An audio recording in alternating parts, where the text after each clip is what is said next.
toutes et à tous, c'est Hermès, j'espère que vous allez bien, j'espère que vous avez apprécié les 3 dernières vidéos qui étaient un petit peu longues, on est beaucoup rentré dans la psychologie, sur la macroéconomie, je trouvais ça très intéressant, j'ai eu des retours extrêmement positifs malgré la longueur des vidéos, donc je vous en remercie infiniment.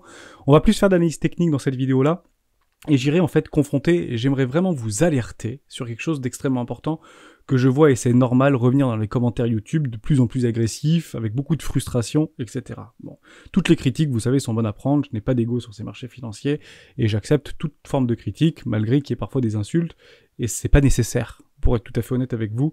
On peut rester bienveillant, même si vous n'êtes pas d'accord avec ce que je dis, et c'est libre à vous. Merci en tout cas d'être passé pour la majorité d'entre vous, qui sont juste de passage. Mais j'aimerais juste vous alerter sur les défis des anticipations, en réalité, et sur les mots, donc les mots MAUX, des égos trop dimensionnés. En réalité, les certitudes. J'aimerais vraiment qu'on fasse un petit ricochet, et pour cela, j'en ai des certitudes, mais je les dis très rarement en vidéo, voire potentiellement jamais. C'est toujours avec probabilité, etc. Ce qui d'ailleurs est un petit peu frustrant, parce qu'en réalité, on passe un petit peu pour des girouettes. On est tout le temps en train de dire blanc, tout le temps en train de dire bleu ou noir, je sais pas trop bien. Des fois ça peut monter, des fois ça peut partir en descente, on sait pas trop, faudrait voir la résolution, etc. Mais je vais vous donner la solution, et la solution, elle marche. Et elle marchera dans 100% des cas. À la fin de cette vidéo, je vous dis ça, et puis j'aimerais vraiment faire un rebond sur pas mal d'influenceurs.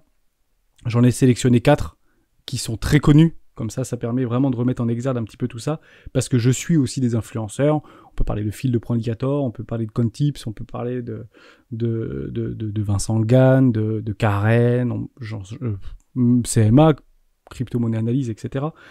Mais parfois, en fait, on est bloqué à ce qu'on lit à l'instant T parce qu'on cherche des réponses. Or, les réponses, on les avait peut-être déjà il y a bien longtemps, mais en réalité, la vraie réponse, je vous la dirai à la fin de cette vidéo, donc restez bien avec moi, et elle va pas durer trop longtemps. On commence maintenant. Avant de commencer, je vous invite juste à rejoindre le Discord des rois du marché. On est plus de 9500 sur ce Discord, toujours à partager, à confronter nos idées, nos analyses chartistes, nos biais psychologiques. Évidemment, on discute beaucoup sur des cryptoactifs, sur des fondamentaux. Donc n'hésitez pas à nous rejoindre, bien évidemment. On essaye d'apporter un maximum de valeur et d'argumenter nos écrits et nos chartes.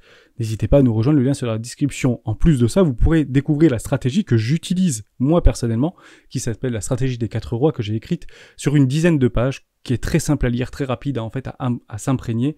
Donc n'hésitez pas à l'utiliser vous aussi de votre côté, et pourquoi pas vous en inspirer pour trouver votre propre style d'investissement, que ce soit sur le court, moyen, long terme ou très long terme. De mon côté, je suis plutôt investisseur long terme. J'avais posté ça dans le Discord des rois du marché, ce petit range actuellement sur un premier arrêt, potentiellement aller le retester aux alentours des 34 500 $ pour arrondir. On est en train de travailler sur un espèce de triangle de compression, on le voit très très bien en daily, on le voit encore mieux en 4 heures.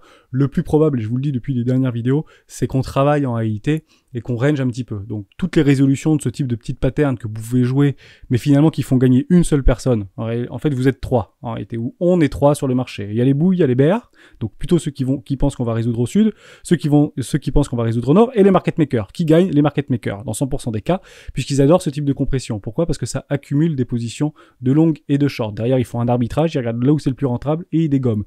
La plupart du temps, et je dis bien la plupart du temps, on revient par rapport à ce qui s'était passé avant et on regarde la tendance.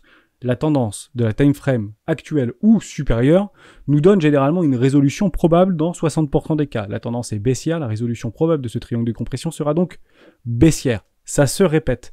Lorsqu'en fait on dit, je me mets dans le lot avec tous mes confrères influenceurs, que la tendance est votre ami, c'est pas parce qu'on le pense, c'est parce qu'on le voit en réalité. Et le trading ou les marchés financiers, quand on lit des charts et des graphiques, on ne recherche qu'à répéter des choses qui se sont déjà produites. En somme, on cherche des fractales. Et ce type de fractales, dans une tendance baissière, généralement, sont résolus par le bas. Tout simplement. Après, vous pourrez prendre des targets, il n'y a aucun problème avec ça. On va chercher le haut de ce triangle, pas de problème. On va chercher le bas de ce triangle. On repote par rapport au break ou par rapport à la cassure. Et puis derrière, on va chercher juste ici les 22 000 $. Les 22 000 $, vous vous rappelez de la vidéo d'hier, c'était des confluences d'énormément de petites zones, Ishimoku, Kinkoyo, etc. Je vous le remontre ici, par rapport à hier. Vous aviez beaucoup de confluences, bizarrement, ça tombe pile dans les 22 000 $. Possible, probable. Donc, actuellement, alors ce qui serait toujours le plus intéressant, c'est quoi? On va sortir les shorters agressifs, perdus, et perdu en fait, hein, double perdu, c'est toujours à peu près la même chose qui se répète, des accélérations haussières ou des accélérations baissières, tout simplement. Ce qu'on appelle aussi des faux breakouts. Mais généralement, comme ça on reste complètement crédible dans notre approche, le plus probable, qu'est-ce que c'est? C'est une résolution baissière, parce que la tendance est actuellement baissière. Malgré ce qu'on voit, et qu'est-ce qu'on voit actuellement? On voit des divergences actuellement en daily et en 4 heures qui sont haussières, qui sont même confirmées. On a bien un MACD qui monte ici, on a une latéralisation au niveau du cours, il y a de la force acheteuse, des gens re-rentrent dans ce marché. Est-ce que c'est plutôt de l'achat sur les dérivés ou plutôt du spot? On va le regarder ensemble. Juste après, sur nos indicateurs techniques, on a confirmé une divergence en 4 heures sur une batterie baissière, donc la dynamique interne est baissière. Donc c'est des ingrédients qui s'affrontent, qui se confrontent, mais la tendance reste notre ami. C'est une fractale, et le plus probable, qu'est-ce que c'est? C'est d'aller chercher, tout simplement, une résolution baissière, et potentiellement les 22 000 $, etc. Mais aucune certitude avec ça. Pourquoi? Parce que si beaucoup attendent en réalité les 22 000, les 23 000, les 24 000 $, il faut que je vous alerte quand même sur quelque chose. Et ça, c'est quelque chose, je pense, de très très important. Et c'est encore une fois ce qu'on a vu et ce qu'on répète qui se passe. S'il n'y a pas de possibilité d'aller faire de la chasse à la liquidité, aller combler ce le gap des 35 000 $ que vous voyez juste ici, vous avez un joli gap aux 35 000 $. Si on ne vient pas le combler, dès lors c'est continuer à être baissier et la force acheteuse, la force vendeuse, excusez-moi, est extrêmement baissière.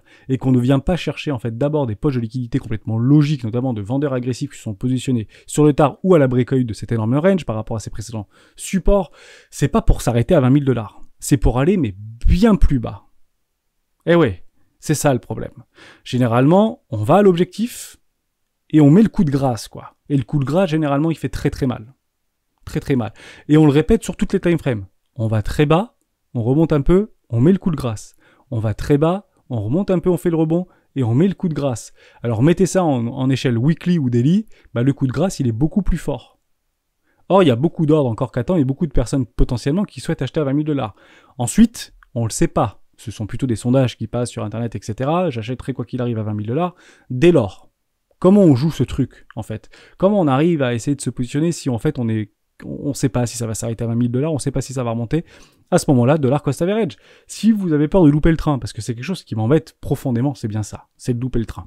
J'aime bien acheter les bottoms de marché, mais je sais pas comment on fait, et on m'a jamais expliqué comment on fait, et je crois que ça n'existe pas. Dès lors, vous avez quand même une possibilité, c'est d'en fait aller lisser vos prix sur Bitcoin par le bas. Et je le rappelle, si vous prenez des énormes time frames, on est actuellement en discount. En somme, on est plus près des zéros que de l'ATH. Eh ouais, actuellement, on est sur le discount. Donc, à partir de là, beaucoup commencent à faire ce qu'on appelle du dollar cost average. Vous prenez vos 10 000 balles, si vous avez il vous reste 10 000 € de capital, ou vous voulez investir 10 000 € de capital, et vous mettez, je vais dire une bêtise, 5% tous les 1 000 $ de baisse. Et vous allez voir que même si on arrive à 15 000, vous allez potentiellement acheter le bottom de marché. Vous divisez en 20 votre position, en 10 votre position, et tous les 2 000 $ ou tous les 3 000 $, vous achetez potentiellement. Vous voyez un petit peu l'idée? On n'est jamais insatisfait de ça et de cette approche-là. C'est l'approche de dollar cost average qui fonctionne le mieux et qui tend à surperformer les indices. Intéressant. Si vous faites du dollar cost average sur des actions technologiques de croissance, par exemple, si vous l'avez fait sur les 10 dernières années, vous serez bien plus rentable que le S&P 500 lui-même, en faisant du dollar cost average. Pas moyenné sur le temps, mais moyenné par le prix. Ce qui est une forme de dollar cost average un petit peu différente. Généralement, le dollar cost average, c'est je prends une partie de ma position à chaque date fixe. Une fois par mois, une fois par semaine, une fois toutes les 2 semaines. Là, c'est un petit peu différent. C'est on prend les discounts et potentiellement, on va chercher en fait dans un bas et dans la perte. En somme, ce que je suis en train de vous dire, c'est que si vous êtes investisseur sur ce marché, vous êtes censé être bull, puisque vous êtes censé acheter ce marché. Si vous êtes trader, vous êtes bear, vous êtes censé vendre ce marché. Si actuellement vous êtes trader et que vous achetez ce marché ou vous prenez des longues, c'est une mauvaise idée. Parce que ça veut dire que vous êtes contre-tendance. Dès lors, parce que ça c'est super important. Je voulais pas forcément vous parler de ça, mais ça m'a coûté très cher cette histoire. Donc je vous en parle pour le coup. Bon. Ça peut pas, le fameux, ça ne peut pas aller plus bas, ça ne peut pas aller plus bas, ça ne peut pas aller plus bas. On a tendance à aller chercher, je peux tout effacer, oui, j'ai effacé ce trou, c'est pas grave, on a la vidéo précédente. On a tendance à penser qu'on ne peut plus aller plus bas, qu'on n'arrête pas d'aller plus bas et qu'il y a bien un moment donné, ça va remonter. Eh ouais, il y a bien un moment donné, ça va remonter. Et on a tendance à prendre des longues dans des bas de range. Et qu'on attend les breakouts. Parce que si on commence à avoir raison, vous savez, le marché donne raison aux impatients, mais récompense les plus patients. Les plus patients ici, ce seront probablement les vendeurs. Parce que la tendance est baissière en weekly, à partir de maintenant. Dès lors, c'est très difficile de faire ça. Moi, ce que je vous préconise, si vous êtes trader de contre-tendance, et je pense que beaucoup de traders de contre-tendance m'entendront et se retrouveront, c'est-à-dire acheter la force. Achetez des vrais breakouts. Achetez de la force en réalité. N'achetez pas en fait un prix, une position, un truc en milieu de range, ça sert strictement à rien. Achetez de la force. Si vous avez vraiment une vraie envie acheteuse et vous commencez à avoir ce type de truc en réalité, voilà, ça c'est des traders entre guillemets de contre-tendance. Ils achètent ça. Vous achetez ce genre de truc. Vous allez acheter ce type de choses. Ce qui est très difficile, hein. Vous savez, cherche à la liquidité, boum, rebond. Je suis en 1 heure actuellement. C'est ça que vous achetez. C'est ces trucs-là que vous allez acheter. Vous rentrez, vous sortez. Vous rentrez, vous sortez. Ça, c'est du trading de contre-tendance ou de tendance. Mais généralement, sur des petits time frames. Mais c'est plutôt ce qu'on va rechercher en tant que trader. On recherche la force. Ça tombe bien, il y a des volumes qui sont de plus en plus croissants actuellement. Ce qui est plutôt positif, dans un sens. Voilà. Je voulais juste vous parler de ça. Et on continue avec autre chose parce que on a tendance à penser que quand le dollar est fort, les marchés financiers sont faibles, et notamment le Bitcoin. Alors pour les marchés financiers, je vous partage l'idée, puisque les mouvements de capitaux sur les marchés traditionnels fonctionnent très bien. On va dans les matières premières, on va sur le forex, on repart sur les valeurs technologiques, des valeurs de croissance, des valeurs défensives, et en réalité, ce qu'on fait, c'est pas forcément naviguer les capitaux, on les fait naviguer finalement que potentiellement peu. En réalité, on va prendre des arbitrages, et on va prendre de la diversification. Or, partez du principe que l'idée de la diversification, si on concerne les cryptoactifs, ça devrait représenter aujourd'hui entre 1 et 5% de notre capital. Or, c'est pas vrai. Aujourd'hui, pour la plupart d'entre nous, ça représente entre 70% à 100% de notre capital d'actifs. Eh oui. Donc on n'est déjà pas dans le bon délire. Et on n'est pas dans la bonne dynamique, entre guillemets, du bombeur de famille. Pourquoi ? Parce que nous ne nous sommes pas diversifiés.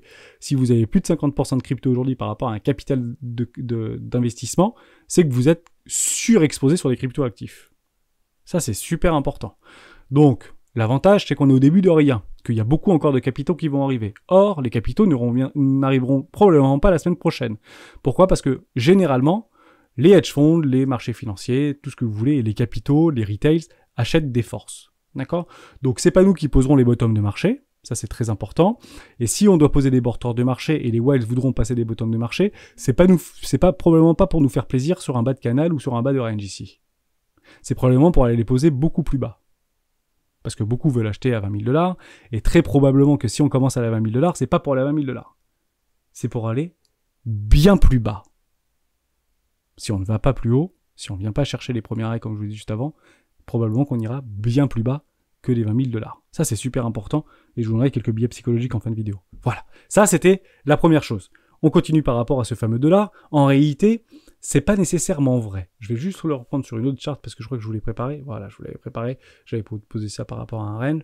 Et je vais mettre en fait tout simplement en surbrillance le DXY. Formidable. Et en réalité, on se fait un petit peu mentir. En permanence, on se fait mentir.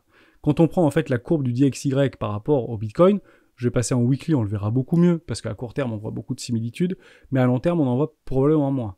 J'ai borné. En réalité, je me suis pris d'ici à ici, vous avez une hausse du Bitcoin, vous avez une hausse, entre guillemets, du dollar index. Ici, vous avez un excès final, ça baisse, mais en réalité, on ne vient même pas sur des plus bas niveaux. Et on passe de 10 000 $ à 20 000 $. Ensuite, ça baisse, le dollar baisse et Bitcoin baisse. C'est quand même assez bizarre. Derrière, le dollar fait son rallye, le Bitcoin fait quoi ? Il range. C'est ça qui est important. Le Bitcoin range, il réaccumule ici. Derrière, vous avez une perte des capitaux, juste là. Derrière, vous avez une augmentation, mais c'est ici en réalité le point bas et le bottom entre guillemets du dollar. Or, le bottom du dollar qui était juste ici, derrière vous passez de 25 000 $ à 60 000 $. Or, le dollar index range ici sur des bottoms et le Bitcoin fait son rallye. Mais on voit pas le dollar commencer à partir dans les enfers. Derrière, vous avez le dollar qui augmente et vous avez encore une impulsion haussière par rapport au Bitcoin. Qui ment entre les deux ? Vous avez une chute du Bitcoin, mais vous avez aussi une chute du DXY, bizarrement. Vous avez une hausse du Bitcoin, mais vous avez aussi une hausse du dollar index. Et ici, il y a une décorrélation. Ok, anomalie du marché. Le dollar index est très fort, le Bitcoin retrace. Le problème qu'on est en train d'observer, c'est que je pense qu'on est en train d'observer la mauvaise chose, ici, par rapport à des flux de capitaux. Pourquoi ? Parce qu'en réalité, ce dollar-là qu'on regarde, il vient pas dans le Bitcoin. C'est pas vrai. Il vient pas dans le Bitcoin. Ou s'il vient dans le Bitcoin, c'est de façon extrêmement marginale. Et surtout dans des situations de marché comme ça. De façon extrêmement marginale.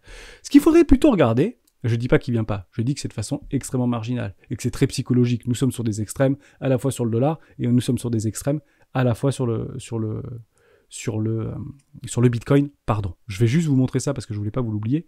Si on prend en fait la réelle disposition macroéconomique, si vous prenez des variations au niveau du dollar index, vous avez des variations de plus ou moins 20%. Oui, c'est extrêmement liquide. C'est des dizaines et des dizaines de centaines de milliards, notamment sur les forex. C'est plus de 5000 milliards d'échanges au quotidien sur le forex, voire bien plus aujourd'hui, évidemment.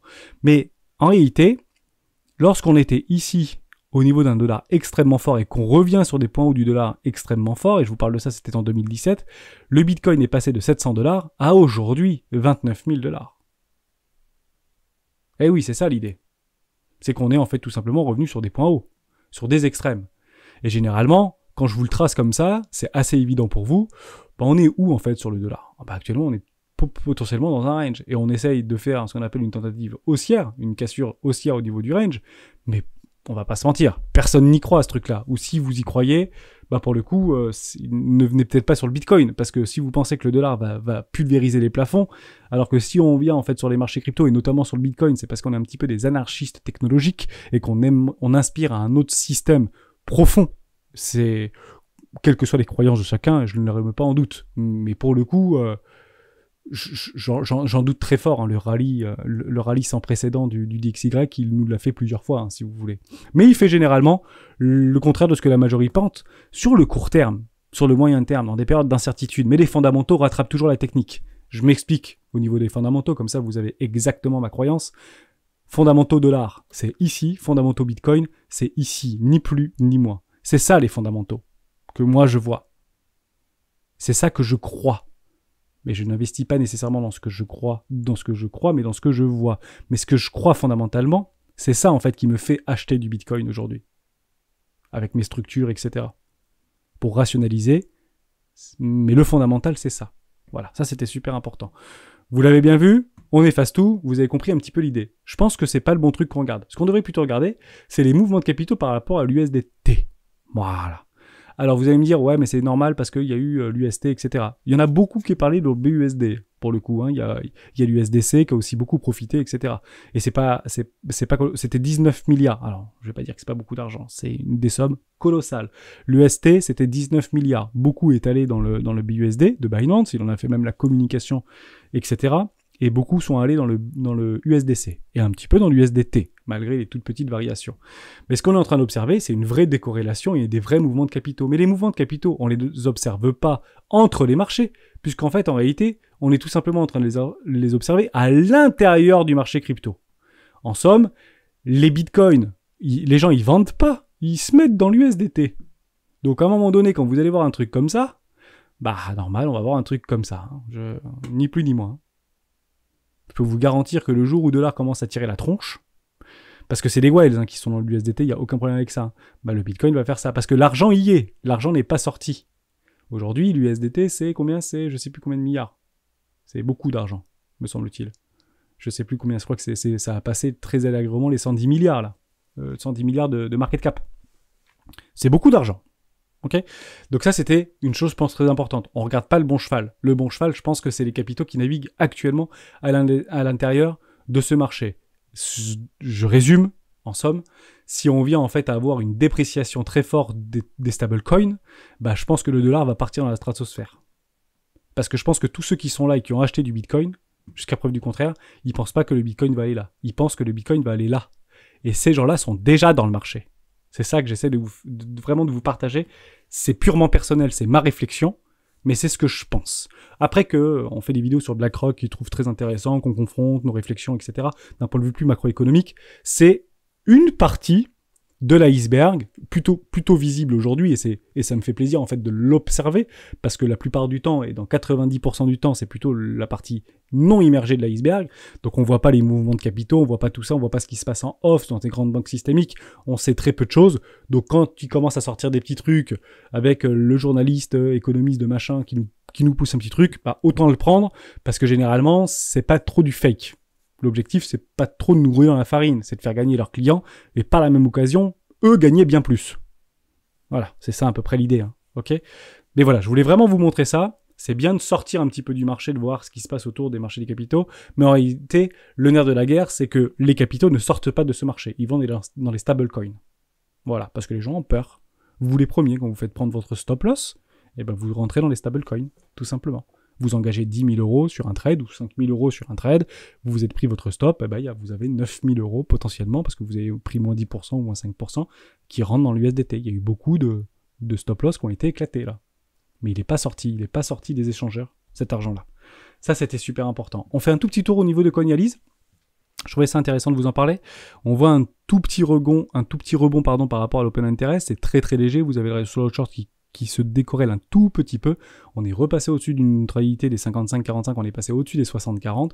Vous avez un funding qui est toujours extrêmement négatif, donc on peut être complètement convaincu, et on le voit très bien sur Kingfisher, qu'il y a beaucoup de vendeurs à découvert.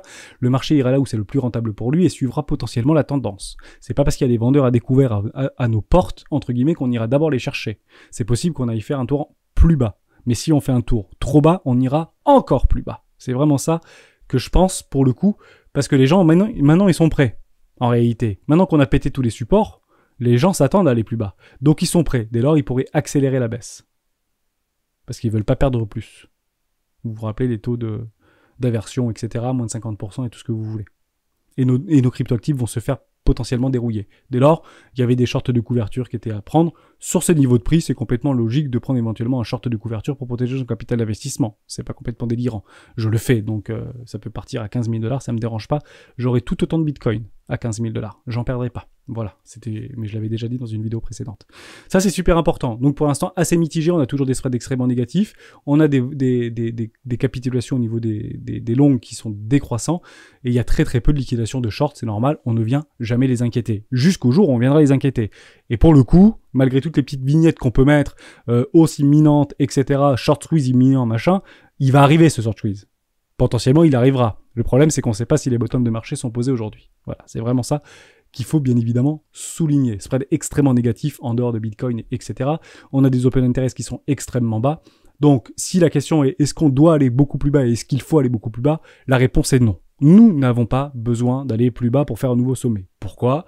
Parce qu'en réalité, on retrouve des open interest assez équivalents, voire inférieurs à ce qui s'était passé en juillet 2021. Or, en juillet 2021, on est passé de 28 000 $ à 67 000 $. Voilà, ça c'est super important. Donc, est-ce qu'il faut aller plus bas ? La réponse est non. On n'est pas obligé d'aller plus bas. Et pour moi, on n'ira potentiellement pas plus bas. Mais je peux complètement me tromper et je suis couvert. Et je me trompe très souvent. Ouais, vous voyez qu'on est quand même revenu sur des niveaux d'open... Allez, on peut peut-être un tout petit peu faire de la chasse à liquidité, mais à peu de choses près, on est vraiment arrivé sur des bas, entre guillemets, sur des plateaux. Ok ?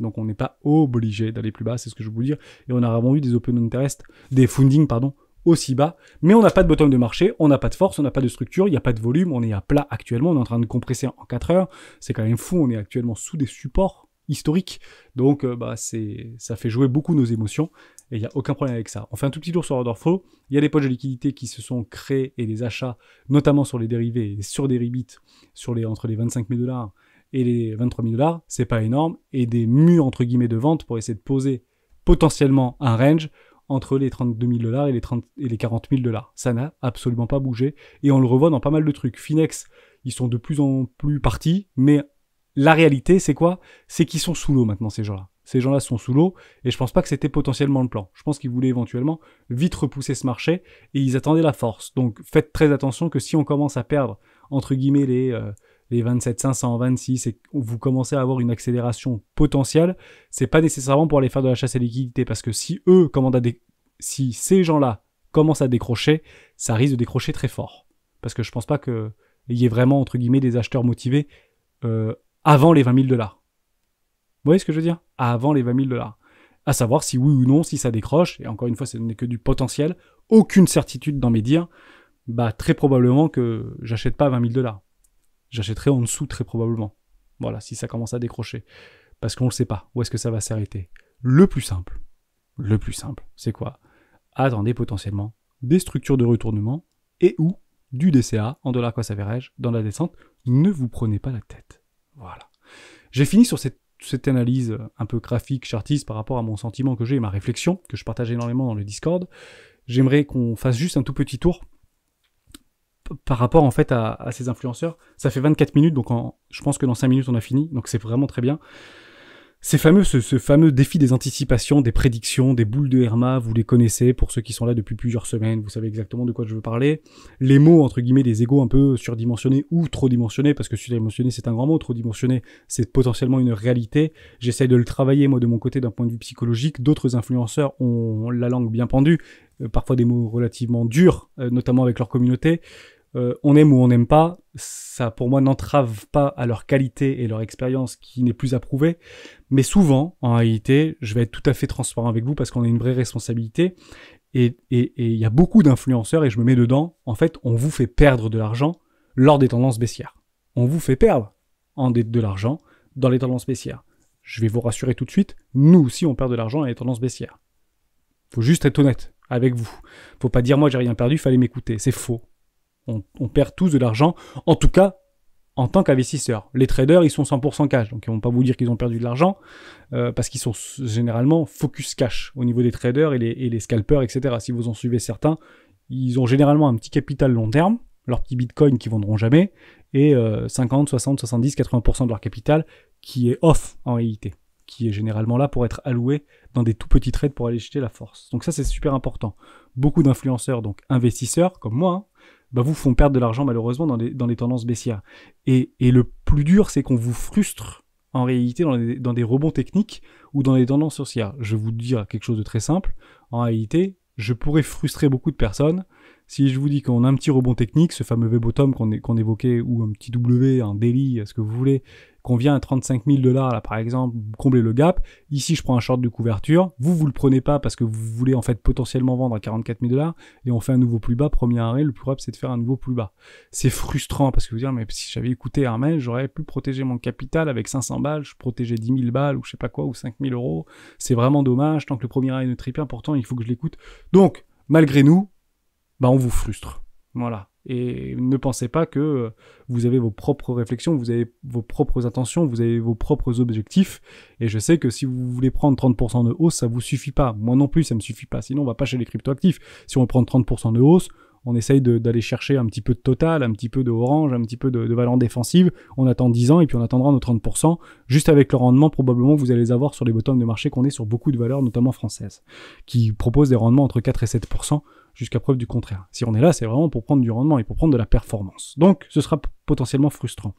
Mais en réalité, c'est quand même notre fardeau. Parce que nos certitudes, pour beaucoup d'entre nous, en fait, effritent votre confiance. Parfois, on tue votre confiance. Et vous êtes nombreux, en fait, à nous le témoigner, notamment dans les commentaires. J'avais dit il y a quelques temps, je reste haussier tant qu'on ne vient pas à casser entre guillemets les 28 000 $, je reste haussier. Là, je suis plus haussier puisque la dynamique est baissière. Pourquoi ? Parce qu'on fait des lots toujours plus bas et des bas toujours plus bas. Bon, c'est comme ça, on est maintenant baissier, et je vous l'avais dit, pour le coup, j'avais été honnête, les tendances baissières, moi je ne les joue pas, je les constate et je les subis. Si on a un Black Swan, on le subira. Si on a un crack des marchés, je le subirai. Mais je me protège. Je prends des shorts de couverture. Je l'avais pas pris ici, je m'étais fait avoir, mais plusieurs reprises. Et à chaque fois que je prends des shorts de couverture, la plupart du temps, je me fais avoir. Donc peut-être quelque chose que je peux améliorer dans le temps et puis progresser avec vous avec grand plaisir. Mais je garde du cash. Eh oui, j'ai probablement fait potentiellement acheter beaucoup de personnes ici, sur des W Weekly, parce qu'on avait tous les ingrédients qui étaient relativement boules, et on avait nos structures, nos confirmations. Oui, c'était pas sur une zone de rechargement d'achat long terme au niveau de Bitcoin, mais sur beaucoup de cryptoactifs, ce l'était. Aujourd'hui, on se retrouve avec des cryptos à moins 60, moins 50%, moins 40%.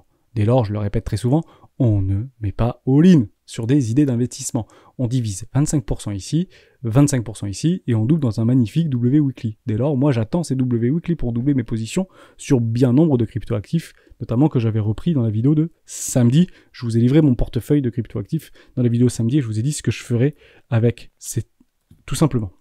Donc en réalité, les investisseurs ici chercheront des achats, et les traders rechercheront des ventes, comme on l'a dit tout à l'heure. Dès lors, on a toujours en réalité deux camps qui s'affrontent. Et on a deux camps qui s'affrontent à chaque instant. Mais vous vous affrontez pas par rapport à votre psychologie. Vous vous en fait affrontez par rapport à votre typologie. Soit vous êtes investisseur, soit vous êtes trader, soit vous êtes un peu des deux. C'est très bien aussi. On peut être trader, investisseur, il n'y a aucun souci avec ça. Mais en réalité, il y a un vrai gagnant dans l'histoire. Il y a un vrai gagnant dans l'histoire. Et je vais vous dire qui c'est ce gagnant. C'est extrêmement simple. Le gagnant ultime, en réalité, c'est votre plan. C'est votre stratégie. Et cette stratégie, il faut la répéter continuellement. Moi, j'utilise la stratégie des 4 rois, donc je me sens très bien psychologiquement actuellement, et je vais être honnête avec vous, je suis presque que content, en réalité. Et je finirai cette vidéo sur quelque chose de très important, par rapport à ce qu'on va en fait rechercher. Je vous dis souvent, on investit ou on trade dans ce que l'on voit et non pas dans ce que l'on croit, mais il y a quelque chose qu'on oublie souvent de dire, c'est ce que l'on veut, en réalité. Et ce qu'on veut, c'est de gagner. Parce que l'important, c'est pas d'avoir raison, l'important, c'est de gagner. Et je vais vous prouver, avec 3 petits posts ou 4 petits posts de youtubeurs que je vous ai soigneusement sélectionnés, et merci à tous ceux qui sont restés jusqu'à la fin de cette vidéo, que tous ces gens-là, en réalité, gagnent sur les longs termes. Pour la simple et bonne raison qu'ils ont mis en place, et ça a été difficile de mettre en place, une stratégie d'investissement ou de trading, quel qu'il soit, range trading, trader de tendance, swing trader, investisseur, dollar cost average, etc. On positionne, on fait des arbitrages, chacun fait comme il veut, mais ils ont leur propre stratégie. Si vous voulez gagner sur les marchés financiers sur le moyen long terme, si vous n'avez pas de stratégie, en réalité, vous allez conduire une voiture alors que vous n'avez pas le permis de conduire et vous n'avez jamais conduit de voiture. C'est exactement la même chose. Si vous n'avez pas de plan, si vous n'avez pas de stratégie, vous allez sauter en parachute, mais on vous a jamais expliqué comment il fallait ouvrir un parachute. En réalité, c'est exactement la même chose. Je vous prends ça parce qu'il y a eu des mots qui ont été extrêmement durs vis-à-vis de ces youtubeurs. Tous ces youtubeurs, je les respecte au plus haut point. Je les suis depuis de très nombreuses années. Et on va commencer avec le premier. C'était le 8 mars 2020. Pour ceux qui s'en rappellent, c'est CoinTips. Ça a fait beaucoup parler, pour le coup.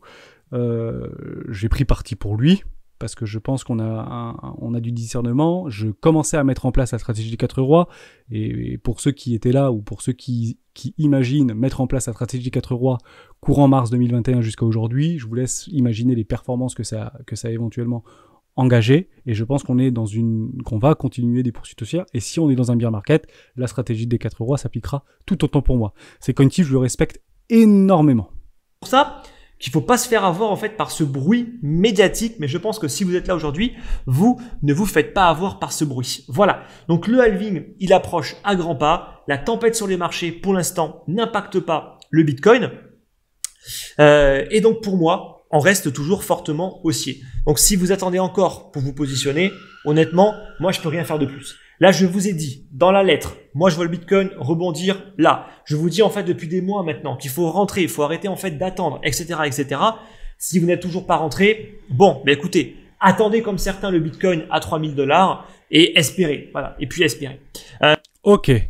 Attendez le Bitcoin comme certains à 3000 $. C'était le 8 mars 2020. Le Bitcoin s'est retrouvé exactement à 3900 $. 3600 $ sur l'USDT, etc. Donc on était le 8 mars, c'était juste ici, on était aux alentours des 8500 $, 8000 $. On fait le crack Covid derrière. Bon, il a fait plusieurs vidéos sur le Covid, etc. Mais on a tendance en fait à aller chercher des choses qui nous confortent dans notre idée. Dès lors, beaucoup très probablement de personnes et de ces viewers s'étaient potentiellement surexposés sur ce rebond technique. J'y étais, je vous l'ai déjà beaucoup dit dans les vidéos. Ici, c'était le dip, c'était debout sur la table. Ça ne peut qu'aller plus haut. On avait structuré des W weekly en dehors d'une zone de rechargement d'achat court terme, c'est clair. On avait posé des bottoms de marché et le truc c'était to the moon. Il y avait des capitaux qui rentraient, on avait des bonnes news qui accompagnaient ce marché. Le Covid, entre guillemets, a tout gâché. Mais il a tout gâché, tout le monde. Tout le monde s'en est pris. Ces trucs-là, on les subit. On continue. Avec moi. Combler un gap baissier, enfin un gap haussier, précédent qui date depuis plus de 2 ans maintenant. Donc n'hésitez pas, oui, 2 ans, c'était décembre 2020, donc 1 an et demi maintenant. On viendrait probablement le combler sur un 0,618 de cette pattern ou ce drapeau, entre guillemets, qui est une figure baissière. Néanmoins, j'en doute. C'est bizarre, mais non, je suis désolé de vous le dire, je reste haussier. Actuellement, on est en train de travailler quoi ? Une zone de rechargement d'achat moyen terme, on est toujours en train de travailler entre les 786 et les 618 ici. Je reste haussier, mais il faut vraiment qu'on vienne clôturer au... Ok, je reste haussier. Je me suis trompé. Voilà. Est-ce que pour certains, vous vous êtes senti trahi ? Est-ce que vous avez perdu la confiance par rapport à mes dires, par rapport à mon expérience ? C'est possible. J'ai peut-être perdu beaucoup de personnes qui étaient en fait peut-être un petit peu trop boules avec moi et qui ont eu tendance à trop exposer leur capital d'investissement sur ces triangles de compression, etc. Alors que malheureusement, j'avais quand même dessiné une zone de baisse et que j'aurais shorté mon capital ici, j'ai pas réussi, je me suis fait détruire les dents, et puis on continue, et puis la vie va très bien se passer dans quelques mois et dans quelques années, probablement pour Bitcoin, parce que en fait le marché récompense les plus patients, et on est au début de rien. Je continue avec aussi quelqu'un que j'apprécie beaucoup, c'est Vincent Gann, par rapport à l'inflation. Au niveau actuel. Sinon, peu importe votre analyse technique, le marché ira sous les 20 000 $. Voilà, en somme, s'il y a l'inflation qui continue à courir par rapport au marché financier, par rapport aux États-Unis et par rapport à la zone euro, le Bitcoin, quoi qu'il arrive, ira à 20 000 $. On continue, il a exactement la même chose. Poussif. Là, c'est un peu plus fort. Pour le coup, là, c'est un petit peu plus poussif, pour le coup. Poussif, d'ailleurs, le haut du nuage, 7,33. Bon. Donc, oui, une cible de rebond technique à 33 000 $, ok. Par contre, la moindre clôture journalière sous 29 000, c'est fini et c'est en route pour 20 000. Ok, je l'avais repris de Zap Crypto. D'ailleurs, je regarde énormément Zap Crypto et c'est là où en fait que j'ai découvert cette affirmation. Si on clôture, en somme, une bougie en daily, en journalière, nous a-t-il dit, Vincent Gann, c'est quand même quelqu'un qui est réputé et qui est relativement connu. Il a une audience en dessous des 29 000. Donc actuellement, nous y sommes. Si on clôture une bougie en daily ici, c'est 20 000 $ en somme certain. On s'arrête là-dessus, et puis on regarde. Le problème qu'on a, c'est qu'on va en fait traiter avec vous des choses qu'on a déjà vécues. Mais le problème des choses qu'on a déjà vécues, en fait, ce sont des expériences passées par rapport à des sentiments de marché qu'on peut avoir. Donc on est beaucoup moins stressé, on est beaucoup moins en excitation par rapport à des mouvements de marché qui sont extrêmement baissiers, parce qu'on a appris à se protéger, on a appris à se couvrir par rapport à ces fluctuations, et surtout à fermer un petit peu et à boucher les oreilles par rapport à des bruits de marché. On a tout qui est en train de tomber. Bitcoin tombe, on a reperdu encore 5%, si on clôture en dessous des 29 000, certains disent pour le coup que ça va aller à 20 000 $, c'est pas impossible, mais si on arrive à 20 000 $ maintenant, il est probable qu'on aille encore plus bas, parce que ce sera méga baissier. Donc faites extrêmement attention à ça. On prend Bitcoin, on prend les S&P 500, on rouvre entre guillemets dans le mal. Potentiellement, certains vous diront, les plus bullish, on pourrait structurer un magnifique W Weekly dans une zone de rechargement d'achat court terme ici en horaire, et puis vous tirez vos Fibonacci. Est-ce qu'on le joue? Non. Pourquoi on peut pas le jouer ça? Parce que si vous jouez là et si vous achetez ici, vous n'êtes pas dans la tendance, vous êtes en contre-tendance. Donc vous ne pouvez plus jouer ça. Qui joue ça? La smart money, les institutionnels. Dès lors, je vous le dis, et on finira cette vidéo là-dessus, il faut vraiment maintenant attendre des structures de marché. Si vous êtes investisseur, partez du principe que lorsque vous écoutez de ces vidéos, il est très probable qu'on puisse demain acheter des cryptos et du Bitcoin moins cher. Voilà. À quel moment on saura potentiellement qu'on n'achètera pas du Bitcoin moins cher ou des actions moins chères? Quand on aura des vraies structures de retournement en weekly, en bonne et nue forme, sur les S&P 500, sur le Nasdaq et potentiellement sur Bitcoin. Actuellement, c'est pas beau ce qu'on voit. Voilà, c'est baissier. Donc on n'achète pas dans une tendance baissière. Sauf DCA, suivre la stratégie, suivre votre plan, ou éventuellement la stratégie des 4 rois. Mais si vous avez suivi la stratégie des 4 rois, c'est W Weekly obligatoirement. Merci à toutes et à tous d'avoir suivi cette vidéo jusqu'au bout. Je respecte tous les influenceurs et ils ont un contenu extrêmement riche de ce que j'ai, que je peux vous poser. Mais c'était juste en fait, voilà, pour essayer de faire très attention à ces défis d'anticipation, ces certitudes et ces mots entre guillemets parce qu'au fond on est poussé pour essayer de vous rassurer, mais c'est toujours avec bienveillance et je le sais que c'est avec bienveillance et pédagogie évidemment. Mais vous en avez besoin de ça. Vous avez besoin de beaucoup plus que il est possible que ça aille en haut et il est possible que ça aille en bas. Voilà. Bon, on essaye de vous donner un petit peu plus et de sortir parfois du cadre. Et on s'excuse, enfin, en tout cas, je m'excuse moi pour ça si je l'ai eu fait et si je vous ai mal aiguillé. Mais si vous voulez connaître ma psychologie et comment je fonctionne, c'est les stratégies des 4 rois et je n'y sors pas d'un seul cheveu. Voilà. Merci à tous d'avoir suivi cette vidéo jusqu'au bout. On se retrouve demain dans une prochaine vidéo du Bitcoin.